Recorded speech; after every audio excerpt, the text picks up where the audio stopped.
예, 예레미야 눈물의 선지자입니다. 그가 이렇게 울 수밖에 없었던 것은 그의 마음속에 심한 공명이 일어났기 때문입니다. 공감이 공명을 가져오는 거죠. 진동수가 같을 때 떨리는 것이 공명인데, 이 땅의 현실을 보고 울 수밖에 없었던 예레미야의 모습을 보게 됩니다. 예언은 역사와 상황과 무관하게 초역사적으로 그렇게 하시는 것이 아니라 그 당시 그 시대 그 역사 속에서 주시는 것이죠. 잠언서 말씀을 읽으면 잠언에 나와 있는 교훈들은 역사와 상관이 없습니다. 상황과 상관이 없습니다. 그래서 언제든지 잠언을 읽으면, 혹은 시편을 읽으면, 시편, 잠언 이런 것들은 그 상황과 시대와 상관없이 언제든지 읽어도 우리가 이해할 수 있고 거기서 감동을 받을 수가 있습니다. 그런데 특별히 예언서 같은 경우는 그 예언의 말씀이 펼쳐졌던 상황, 역사, 시대를 잘 이해해야 되는 것이죠. 예레미야가 예언을 했던 것은 남왕국 유다가 이제 바벨론에 의해서 멸망하기 바로 전, 멸망을 앞에 두고 남왕국 유다의 멸망을 전한 그런 심판의 메시지를 담고 있는 것이 예레미야서입니다. 이스라엘 역사를 크게 나누어 보면 애굽 시대가 있습니다. 요셉 때문에, 요셉이 총리가 된 덕분에 애굽에 내려가서 잘 살 수가 있었습니다. 한 400여 년간 그곳에서 아들, 딸 낳고 자손을 늘려가면서 살 수 있었죠. 그 당시 애굽은 세계의 초강대국이었습니다. 그래서 아무도 애굽을 건들 수 없었죠. 그런 애굽 가운데 하나님께서 아브라함의 자손들, 하나님께서 밤하늘의 별처럼 많게 하겠다고, 바닷가의 모래처럼 그 자손을 많게 하겠다고 약속을 주셨는데, 만약에 가나안 땅에 그 당시 고대 사회는 정의가 없습니다. 힘이 정의죠. 그래서 그 가나안에 있었다면 아마 아브라함의 자손들이 오고 가는 많은 민족들에게 짓밟혔을 것입니다. 그런데 애굽이라고 하는 가장 강력한 나라 한가운데 갖다 놓으셨기 때문에 아무도 이 아브라함의 가족, 자손들, 요셉의 식구들을 건들 수 없었습니다. 400년 동안 70명에 불과했던 야곱의 가족들이 200만, 300만 명까지 그렇게 숫자가 늘어났죠. 더 이상 있을 수 없어서 거기서 출애굽을 합니다.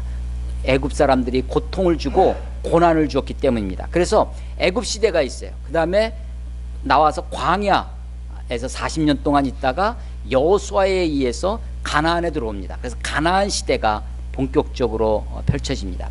그 가나안에 와서 하나님의 뜻대로, 하나님의 말씀대로 잘 살았으면 좋았을 텐데, 이스라엘 백성들이 가나안에 오자마자 그들은 광야에서 살다가 유목민처럼 그렇게 살다가 가나안에 와서 보니까 소위 그 가나안에 정착하고 있던 다른 민족들의 모습을 보게 됩니다. 그들을 보고 그들을 배우고 그들을 본받게 되어집니다. 사실은 하나님이 모세에게 명한 말씀은 뭐였냐면, 가나안에 들어가게 되면, 그 땅에 가게 되면 그 민족들을 다 몰아내라, 다 진멸해라 라는 것이었습니다. 그런데 여호수아가 그 땅을 정복했을 때 다 진멸하지 못합니다. 불완전한 정복이 됩니다. 그 불완전한 정복이 됐던 것은 두 가지 이유가 있는데, 하나는 정복하지 않은 거고 하나는 정복하지 못합니다.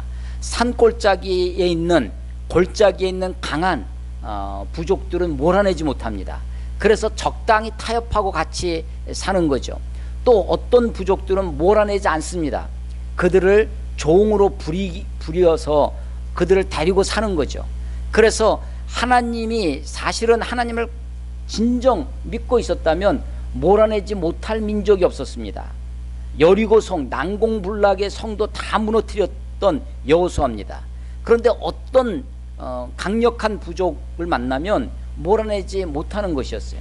하나님을 온전히 의지하지 않고 그냥 적당히 싸우고 적당히 그들과 타협하는 거죠. 그래서 몰아내지 못하고 몰아내지 않고 불신앙 때문에 몰아내지 못합니다. 또 탐욕 때문에 그들을 종으로 부리고 살려고 하는 그런 욕심 때문에 그들과 함께 동거하는 불완전한 정복이 됩니다. 그러면서 그들이 가나안 사람들을 본받게 됩니다.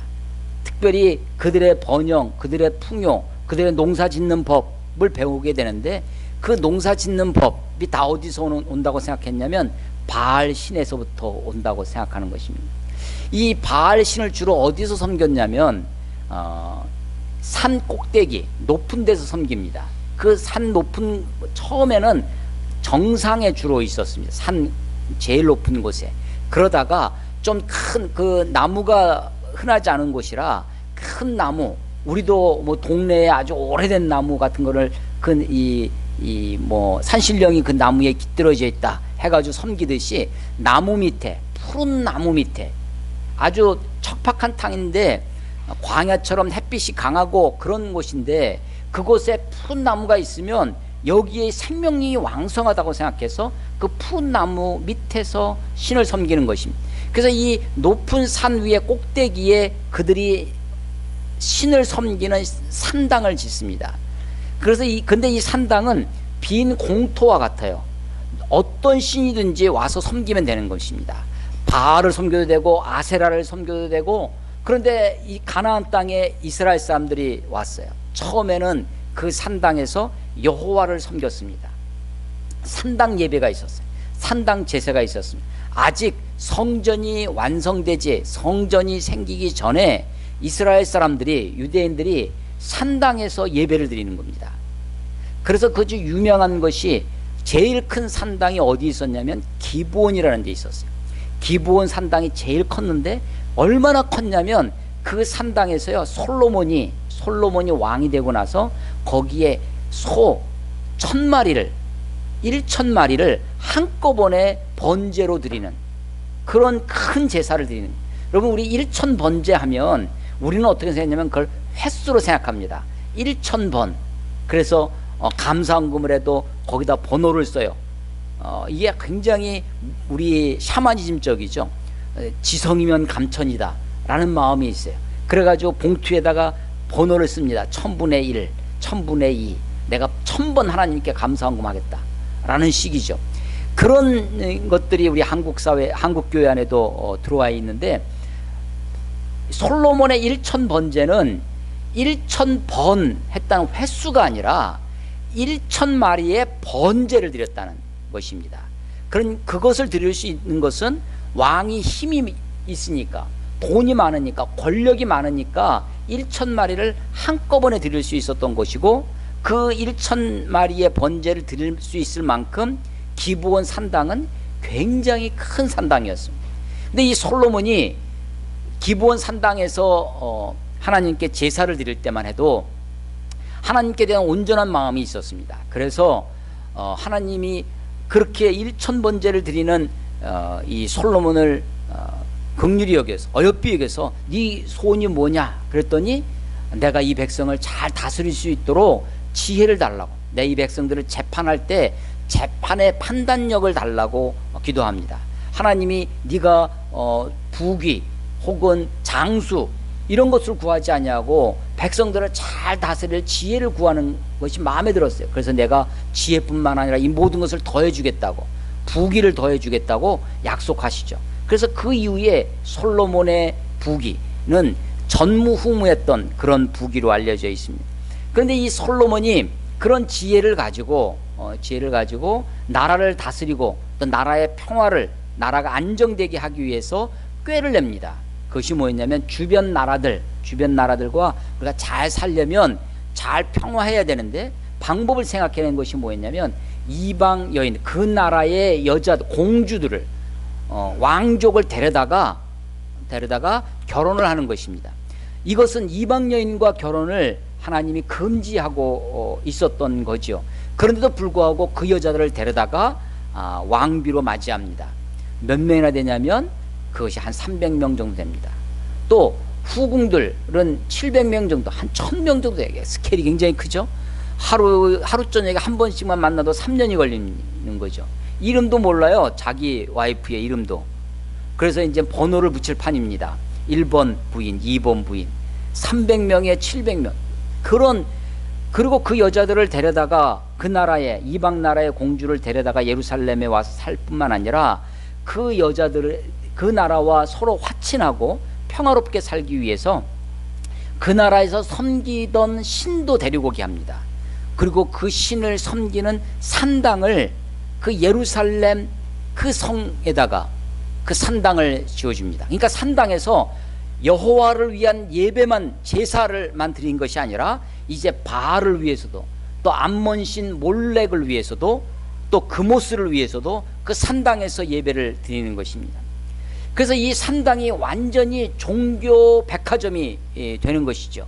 그리고 나중에는 이것이 주객이 전도되어서 여호와는 뒷전에 가 있고 완전히 바알을 위해서, 이 풍요로움을 가져다 주는 신이 바알신이라고 생각했습니다.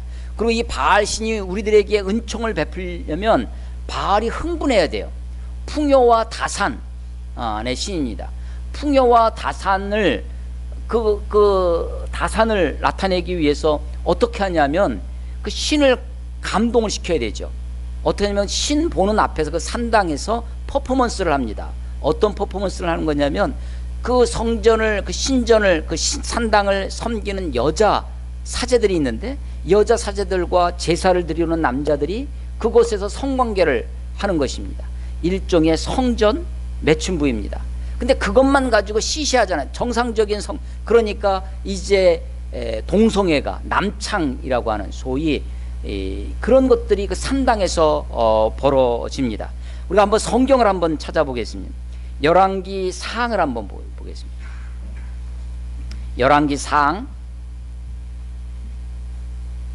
3장 보겠습니다. 열왕기상 3장은 솔로몬의 이야기입니다. 솔로몬이 왕이 되어서 3장 2절, 그때까지 여호와의 이름을 위하여 성전을 아직 건축하지 아니하였으므로 백성들이 산당에서 제사하며 솔로몬이 여호와를 사랑하고 그의 아버지 다윗의 법도를 행하였으나 산당에서 제사하며 분향하였더라. 솔로몬이 그렇게 했습니다. 그리고 5절에 보면 기브온에서 말씀드린 1천 번제를 드리는 거죠. 11장 가보겠습니다. 열왕기상 11장.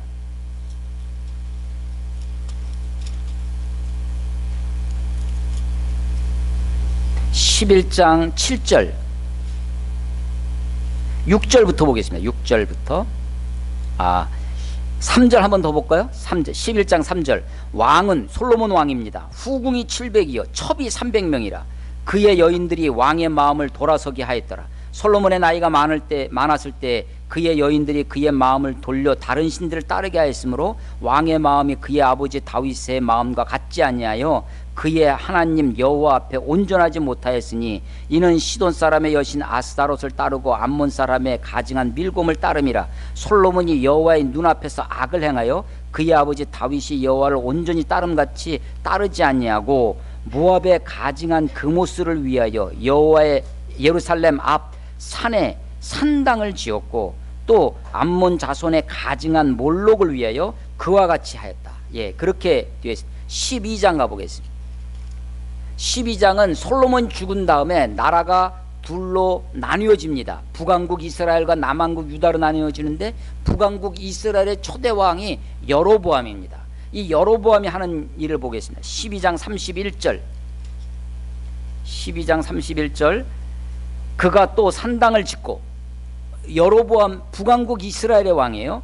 산당을 짓고 레위 자손 아닌 모든 백성, 보통 백성으로 제사장을 삼고, 레위 자손 아닌 보통 사람 아무나 제사장을 세웠다는 겁니다. 이 이야기는 뭐냐면 오늘날은 신학 공부를 신학교에 가서 배웁니다. 근데 고대에는 이런 학교가 없으니까 누구에게 배우냐면 아버지에게 배우는 거야. 가정이 아버지가 농사꾼이면 아들도 농사꾼입니다. 아버지가 어부면 아들도 어부. 학교 제도가 없었던 옛날에는 가정을 통해서 모든 걸 배우죠. 가정이 아니면 배울 수가 없어요. 그러니까 제사장이, 레위 제사장 밑에서 태어난 레위인이 제사를 어떻게 드리는 건지, 하나님을 어떻게 예배해야 되는지 레위인들이 하는 겁니다. 다른 사람은 알 수 없는 거죠. 근데 아무나 시키는 거예요. 아무나. 레위인 아닌 사람이라도 마음에 들면 너 제사장 해라. 산당 지어놓고 마음대로 예배하게. 보니까 이 사람들 어디서 배우냐면 이웃 사람들한테 배웁니다. 바알을 섬기는 법을 배우는 거죠. 그래서 북왕국, 이게 나라가 나뉘어지면서 북왕국 이스라엘 땅에 이 산당 제사를 통해서 온통 이방신을 섬기는 것이 잡탕, 처음에는 여호와도 섬기고 하나님도 섬기는 다가 나중에는 바알이 더 주가 돼가지고 그 이방신들을 섬기는 우상의 소굴이 산당이 되는 것입니다. 이것이 남왕국 북왕국 공통으로 이제 산당 제사가, 산에서 드리는 산당 제사가 우상 숭배의 소굴이 되었습니다. 이것을 종교개혁한 왕이 있습니다. 그것이 히스기야입니다. 히스기야 왕 이야기를 한번 읽어보겠습니다. 열왕기하 보겠습니다. 열왕기하 18장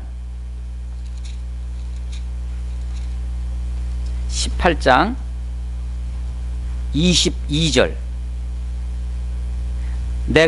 너희가 내게 이르기를 우리는 우리 하나님 여호와를 의뢰하노라 하리라마는 히스기야가 그들의 산당들과 제단을 제거하고 유다와 예루살렘 사람에게 명령하기를 예루살렘 이 제단,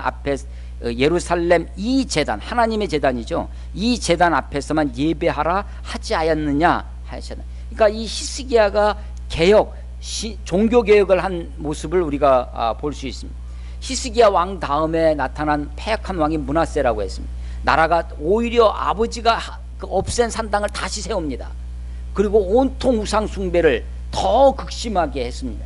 그것을 다시 개혁했던 사람이 요시야입니다. 요시야 왕의 이야기를 한번 보겠습니다. 23장 열왕기하 23장입니다. 23장 15절. 또한 이스라엘에게 범죄하게 한 느밧의 아들 여로보암의 베델에 세운 제단과 산당을 왕이 헐고, 이 왕은 요시야 왕입니다. 왕이 헐고 또 그 산당을 불사르고 빻아서 가루를 만들며 또 아세라 목상을 불살랐더라. 이게 요시야의 개혁입니다. 근데 이때 당시에 요시야 왕의 개혁 당시에 우상 숭배가 어느 정도나 극심했는지 위로 올라가서 23장 7절 봐보십시오. 23장 7절. 또 여호와의 성전 가운데 뭐가 있어요? 남창의 집을 헐었으니, 남창, 아까 말씀드린 성전 매춘부가 산당에만 있는 것이 아니라 그것이 예루살렘 성전 안에까지 들어와 있습니다. 그래서 성전 가운데 남창의 집이 있었어요. 그래서 그거를 요시야 왕이 허는 겁니다. 남창의 집을 헐었으니 그곳은 여인이 아세라를 위하여 휘장을 짜는 곳이었다. 여인들이 거기서 옷감을 짜는 겁니다. 평상시에는 옷감 짜면서 성전에 쓸 물건들을 만들고, 또 제사 드리러 오는 사람들이 있으면 거기서 성관계를 맺으면서 제사를 드리고, 그것이 온통 산당에 퍼져 있었던 것입니다. 왜 이들이 이렇게 했냐면 그들의 온통 관심은 풍요에 있습니다. 번영에 있습니다. 그리고 그 풍요와 번영이 어디서 올 것인가를, 그것을 생각하는 거죠. 그리고 그것이 소위 종교라는 이름으로 벌어지는 것입니다. 오늘날 우리 한국교회가 추구하는 것이 있습니다. 한국교회의 가장 큰 최대의 적은 번영입니다. 성공입니다. 그래서 이 번영과 성공이 이 추구하는 바는 뭐냐면 다 만몬신입니다. 돈의 우상입니다. 교회 안에 이 돈의 힘만큼 강력한 것이 없습니다. 아니, 어디에, 정치, 경제, 사회 모든 곳에, 예술, 문학 모든 곳에 이 만몬신이 차지하고 있는 것이죠. 그래서 그것을 소위 성공이라는 이름으로 추구하는 것입니다. 근데 그것이 교회 안에도 들어와 있어요. 교회가 그것을 추구합니다. 마치 이스라엘 백성들이 산당에서 그들의 풍요를 추구하기 위해서 바알을 섬겼던 것처럼 온갖 모습들이 번영이라는, 성공이라는 이름으로, 풍요라는 이름으로 그렇게 들어와 있었던 것이죠. 그래서 요시야가 이런 종교개혁을 마지막에까지 하려고 했던 사람인데, 요시야가 그만 무기또 전투에서 죽고 맙니다. 애굽 바로 느고에 의해서. 그러고 나서 나라가 그냥 곤두박질 치는 것이죠. 그 마지막 때 예언했던 선지자가 바로 예레미야입니다. 다시 우리 예레미야 오늘 2장을 가보겠습니다. 오늘 2장 20절부터 읽었는데 20절, 너는 누구냐면 이스라엘 백성들입니다. 정확히 얘기하면 남한국 유다입니다. 내가 옛적부터 내 멍에를 꺾고 내 결박을 끊으며 말하기를. 유다 사람들이, 이스라엘 사람들이 자기가 멍에를 쥐고 있다는 겁니다. 결박을 당하고 있다는 것입니다. 자기 멍에를 꺾고 결박을 벗어 끊어버리겠다는 것입니다. 뭐 하겠다는 거예요? 자유하겠다는 것입니다. 어디에서 자유하겠다는 얘기냐면 하나님 여호와 하나님을 섬기는 것이 이게 멍에라는 것입니다. 하나님 율법 말씀에 매여 있는 것이 이게 결박이라는 것입니다. 그래서 내가 더 이상 순종하지 않겠다. 자유선언입니다. 여러분, 창세기 3장에 있는 첫사람 아담과 하와의 범죄가 무엇입니까? 하나님의 율법, 하나님의 계명, 너희가 이 동산에 있는 모든 것을 먹을 수 있으나 동산 중앙에 있는 생명나무와 선악을 알게 하는 나무는 먹지 말라라고 하는, 하지 말라라고 하는 것을 그들은 멍에로 생각합니다. 결박으로 생각합니다. 그래서 그것으로부터 자유를 추구하는 것이죠. 나는 순종하지 아니하겠노라 라고 하면서 모든 높은 산 위에서와 모든 푸른 나무 아래에서 너는 몸을 굽혀 행음하도다. 하나님을 버리고 우상을 숭배하는 것을 예레미야는 지금 영적인 간음, 행음이라고 이야기합니다.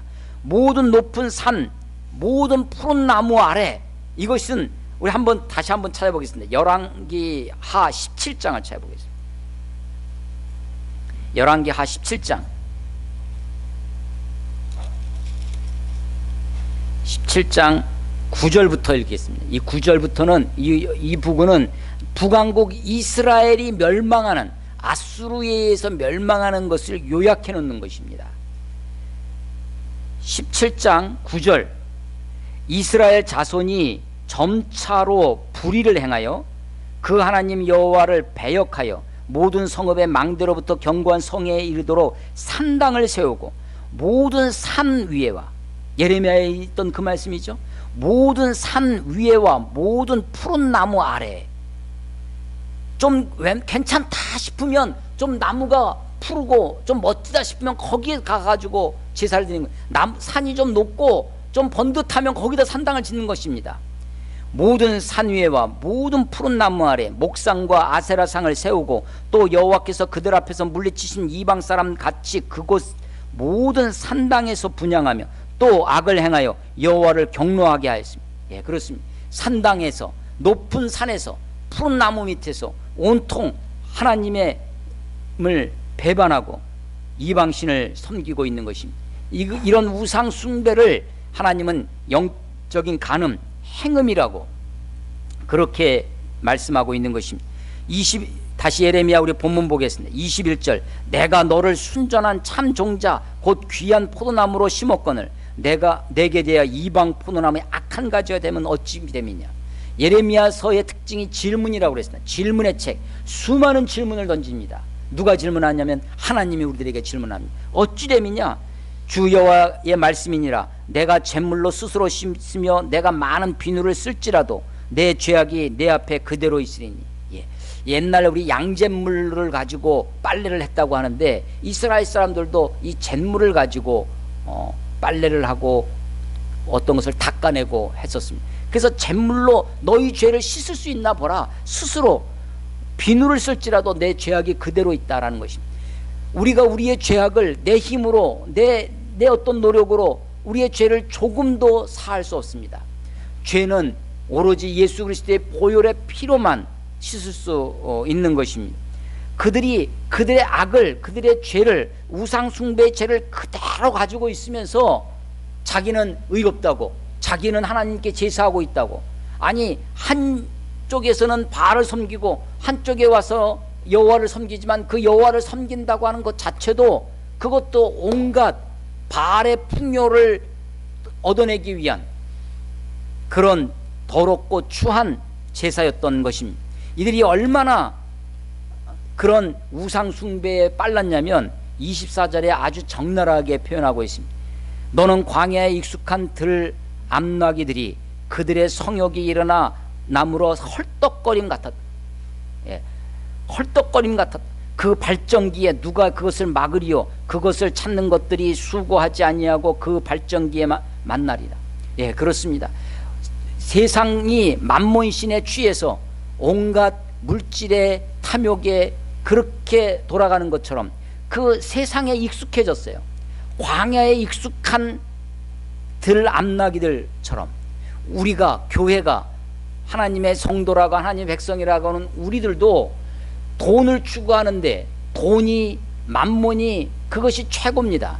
IMF라는 것을 우리가 경험을 했습니다. 1997년도에 국제통화기금이라는 IMF가 왔었죠. 국가 부도 사태가 나니까 그것을 막을 돈이 없습니다. 그러니까 그 IMF로부터 돈을 빌려왔죠. 돈을 빌려오면서 우리나라의 이 경제 주권을 다 양도합니다. 그 IMF가 시키는 대로 다 합니다. 구조조정 하라는 대로 다 합니다. 금리 내리라는 거 다 합니다. 그래서 우리나라가 완전히, 그래서 IMF가 6.25 이후 6.25만큼이나 우리 한국을 뒤흔드는 그런 사건이 되었던 것이죠. 어쩌면 1910년도에 일본에 완전히 한일 합방이 됐던 것만큼 국가의 경제 주권을 다 상실했던 경우였습니다. 그 IMF 이후에 우리 한국 사람들에게 아주 깊이 각인된 것이 있습니다. 아, 돈이 최고구나, 금융이 최고구나. 이 돈을 가지고 이것이 우리 온 교회 안에도 급하게 아주 강하게 각인되어지고 맙니다. 그래서 이 세상에 우리 교회도 다 노출되어져 있어요. 그래서 광야, 이 세상에 익숙해졌습니다.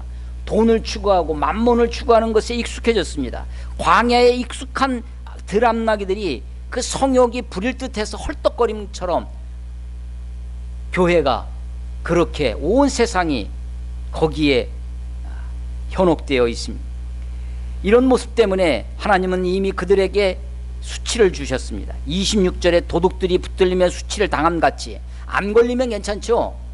그런데 붙들리면 수치를 당합니다. 이스라엘 집 곧 그들의 왕들과 지도자들과 제사장들과 선지자들이 수치를 당하였느니라. 다 지도자들입니다. 아주 총체적인 그런 수치입니다. 이런 모습은 이미 2장 8절에 반복되어 있었습니다. 2장 8절에 보면 제사장들은 여호와께서 어디 계시냐 말하지 아니하였으며, 제사장이요 하나님 어디 계신지 신경도 안 쓰는 겁니다. 제사장이 하나님 어디 계시냐 묻지도 않습니다. 말하지도 않습니다. 제사장들은 여호와께서 어디 계시냐 말하지 아니하였으며, 율법을 다스리는 자들은 나를 알지 못하며, 율법을 다루는 자들이 하나님을 알지 못해요. 관리들도 나에게 반역하며, 선지자들은 바알의 이름으로 예언하고, 예, 선지자들이 바알의 이름으로 예언한답니다. 제사장들도, 율법을 다스리는 자들도, 관리들도, 선지자들도 온통 부패하고 온통 타락해 있는 모습입니다. 그 타락으로 말미암아 그들에게 수치가 당합니다. 오늘 그것이 26절의 말씀이죠. 왕들과 지도자들과 제왕들과 선지자들이 수치를 당하였느냐. 그들이 나무를 향하여 너는 나의 아버지라 하며, 돌을 향하여 너는 나를 낳았다 하고, 그들이 등을 내게로 돌리고 그들의 얼굴은 내게로 향하지 아니하다가. 예, 그렇습니다. 교회들도 마찬가지입니다. 어떻게 하든지 교회는 일단 규모의 경제가 있어야 된다. 교회를 크게 짓고 볼 일이다. 교회를 어떻게든지 건축을 해야만 교회가 부흥을 한다고 하는 것입니다. 온갖 이 무슨 뭐 총동원주일 같은 거 경품 행사를 합니다. 심지어는 자동차를 걸어놓고 그렇게 경품을 하는 교회도 보았습니다. 온갖 일반 유통업계에서 하는, 일반 기업에서 하는 온통 그런 마케팅 기법들이 교회 안에 들어와 있습니다. 교회가 도산합니다. 교회가 하나님의 이름으로 세워진 교회들이 경매에 나오고 있습니다. 왕들과 지도자들과 제왕들과 선지자들이 수치를 당한다고 합니다. 교회가 수치를 당하고 있습니다. 교회의 지도자들, 왕들이 목사들이 수치를 당합니다. 한 나라의 지도자들이 그렇게 수치를 당합니다. 우리나라의 역사를 봐도 몇 명 되지 않는 대통령 가운데 그 중에 2명이 감옥에 갔다 왔습니다. 한 명은 자살을 합니다. 자살을 한 건지 자살을 당한 건지 알 수 없지만 한 나라의 대통령을 영입했던 사람을 자살로 몰고 가는 나라인 것이죠. 아니, 그 대통령만 자살하는 것이 아니라 20, 30대 청년들의 자살률은 지금 OECD 국가 중에 1위를 여전히 달리고 있습니다. 3%, 5%라는 말이 이제 취업이 절벽에 이르렀다고 하는 것이 우리들의 현실입니다. 왕들뿐만 아니라 온 백성들이 어쩌면 이런 수치를 당하고 있을 것입니다. 이것은 나무를 향하여 너는 나의 아버지라 얘기하는 것처럼 돈을 향해서, 물질을 향해서 성공을, 번영을, 풍요를 추구하는 그런 삶의 결과일 것입니다. 이들이 얼마나 우상을 많이 섬겼냐면 28절에 보면 너를 위하여 내가 만든 내 신들이 어디 있느냐, 그들이 내가 환난을 당할 때 구원할 수 있으면 일어날 것이니라. 유다여, 너의 신들이 너의 성읍수와 같도다. 신이 얼마나, 지금 일본이 그렇게 신이 많다고 합니다. 잡신들이 인구 수보다 더 많은 잡신이 있다고 하기도 합니다. 그런데 유다가 그렇습니다. 유다가 성읍수만큼 이방 신들이, 우상들이 있는 거죠. 너희 신들이 너희 성읍수와 같도다. 이렇게 우상을 섬기는 것을 하나님은 어떻게 지금 여기시냐면 29절, 너희가 나에게 대항하면 어찌 됨이냐.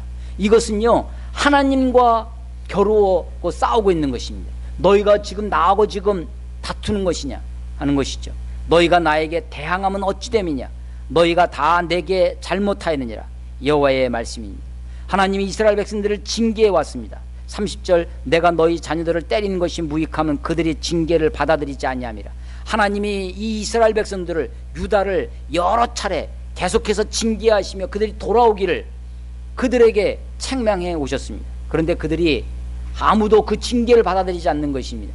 히스기야 때도 요시야 왕 때도 하나님이 그 땅을 고치시려고 하였지만 그들이 그 말을 듣지 아니하고 여전히 우상 숭배와 바알을 섬기고 온갖 것들을, 그래서 결국은 나라를 하나님이 망하게 하시는 것입니다. 하나님의 이름을 두셨던 성전을 무너뜨립니다. 그 법궤가 온데간데 없이 사라집니다. 그래서 소위 포록이라는 것을 겪습니다. 그 나라 백성들이 먼 나라로 끌려가서 이 땅에서 고통을 당하는 것뿐만 아니라 다른 나라로 끌려가서 거기서 고통을 당하는 거죠. 소위 포록이라는 것을 겪습니다. 근데 이 포록이가 얼마나 놀라운 것이었냐면, 포록이 다음에 더 이상 우상 숭배가 없어집니다. 하나님은 깨끗하게 이스라엘을 청소하시는 것입니다. 여러분, 신약 성경을 한번 읽어보십시오. 신약 성경 어디에 우상 숭배에 관한 이야기가 있습니다. 복음서 마태, 마가, 누가, 요한에 바알 때문에, 어떤 우상을 섬기는 것 때문에 예수님이 그들을 질책하신 적이 있습니다. 신약 시대, 신구약 중간기 포로기를 겪으면서 이스라엘 땅에 우상의 문제가 척결되어집니다. 나라를 망하게 해서 성전이 무너집니다. 다 흩어졌어요. 하나님은 그 일을 통해서 우상을 없애버리십니다. 다만 예수님이 신약 시대에 경계했던, 예수님이 막 질책하셨던 것은 뭐였냐면 바리새인들과 서기관들의 외식함입니다. 내가 하나님의 말씀을 맡았다고 하는 사람이 겉으로만 포장을, 겉으로만 장식합니다. 그게 외식이죠. 내가 이 율법을 잘 지키는 척 11조를 하고 있다고, 내가 하루에 몇 번씩 기도하고 있다고, 그래서 겉으로만 하나님, 속으로는 겉으로만 율법주의자가 됩니다. 그래서 예수님은 외식하는 서기관들과 바리새인들을 질책하셨지, 그들을 책망하셨지, 신약 성경에 어디에도 우상 숭배 이야기는 없습니다. 그러니까 이 포로기는 이스라엘 사람들에게 하나님의 은혜입니다. 하나님이 이스라엘을 청결케, 더 이상 징계를 해도, 아무리 책망을 해도 그들이 듣지 않으니까 마지막 수단으로 하신 것이 나라를 망하게 하고 성전을 무너뜨리게 하고 포로로 잡아가는 것이죠. 하나님이 이스라엘 백성들에게 이렇게 얘기합니다. 31절, 너희 이 세대여 여호와의 말을 들어보라. 내가 이스라엘에게 광야가 되었느냐? 하나님이 내가 이스라엘 너희들에게 광야처럼 너희들에게 언제 그렇게 까칠하게 했던 적이 있느냐 하는 것입니다. 내가 너희들을 온갖 자비와 온갖 긍휼로 너희들을 대했었는데 내가 언제 너희에게 깜깜한 땅이 되었느냐? 무슨 이유로 내 백성이 말하기를 우리는 노였으니 다시 죽게로 갔지. 우리는 노였으니, 이제 해방되었다, 이젠 자유다, 내가 이 결박을 끊어버렸다, 이 멍에를 끊어버렸으니까 내 마음대로 살겠다, 내가 놓였으니 다시 주께로 가지 아니하겠다 라고 한다는 것이죠. 그들의 이 자유, 그들의 최대의 어리석음입니다. 자유는 사실은요, 인간이 무엇을 추구하든지 그 추구하는 것의 노예, 그 추구하는 것의 종이 됩니다. 쾌락을 추구하면 쾌락의 노예가 됩니다. 물질을 추구하면 물질의 종이 되는 것이죠. 인간이 무엇을 추구하느냐, 그것의 종이 됩니다. 내가 게임을 추구하면요, 게임이 나를 지배합니다. 그런데 사탄은요, 사탄의 특징은 거짓말장입니다. 하나님은 참 하나님이시죠. 하나님은 진실하신 분이십니다. 하나님은 정직하게 우리에게 말씀하십니다. 너는 내가 주고 너는 나의 종이 되어야 된다. 나는 하나님이고 너는 내 백성이 되어야 된다. 그런데 사탄은 그렇게 얘기하지 않습니다. 거짓말을 합니다. 네 인생 주인은 너다. 네가 네 마음대로 사는 거야. 그게 행복이야 라고 얘기를 합니다. 그러면서 사탄은 우리들의 코를 꿰서 우리들을 끌고 갑니다. 하나님은 참 하나님이십니다. 참 사랑의 하나님이십니다. 내가 주다. 너는 나의 종이 되어야 된다. 그런데 나의 주 되신 우리 하나님은 사랑으로 나를 이끄십니다. 나를 인도하십니다.